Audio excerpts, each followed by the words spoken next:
নমস্কাৰ সকলোলৈকে আন্তৰ্জাতিক নাৰী দিৱসৰ শুভেচ্ছা জনাই আজিৰ দিনটোৰ লগত সংগতি ৰাখি পাঠ কৰিব ওলাইছোঁ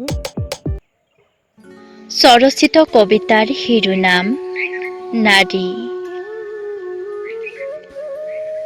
সৃষ্টিৰ গৰাকিনী জগত জননী,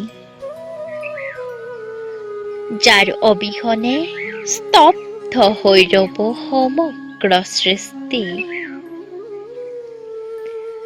তেওঁই হৈছে এগৰাকী নাৰী।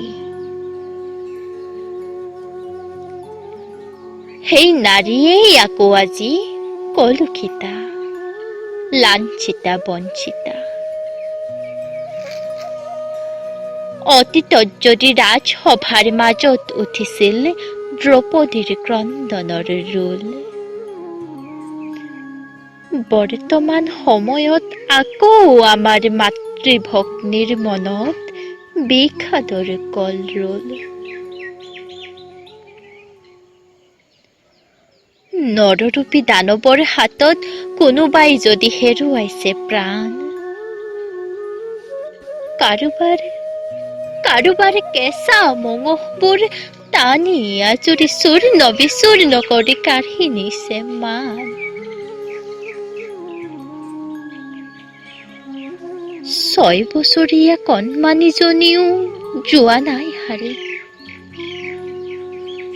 হৈছে নৰপিশাচসমূহৰ কামনাৰ বলি।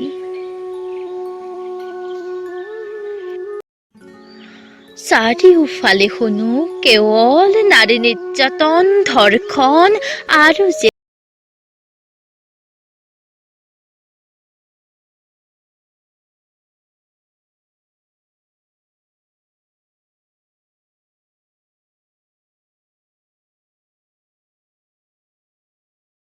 গাভৰু ৰাণী লক্ষ্মীবাই, সতী সাধিনী, জয়মতী কুঁৱৰী, চন্দ্ৰপ্ৰভা শইকীয়ানী।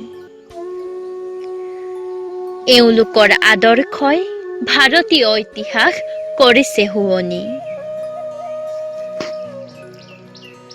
সৃষ্টিৰ আধাৰ শক্তি, সংস্কৃতি প্ৰবাহৰ চালিকা শক্তি। নাৰী শক্তি এক মহীয়সী শক্তি। আহক সেই শক্তিৰেই আগবাঢ়ি ৰক্ষা কৰোঁ ভাৰতীয় সংস্কৃতি। ধন্যবাদ।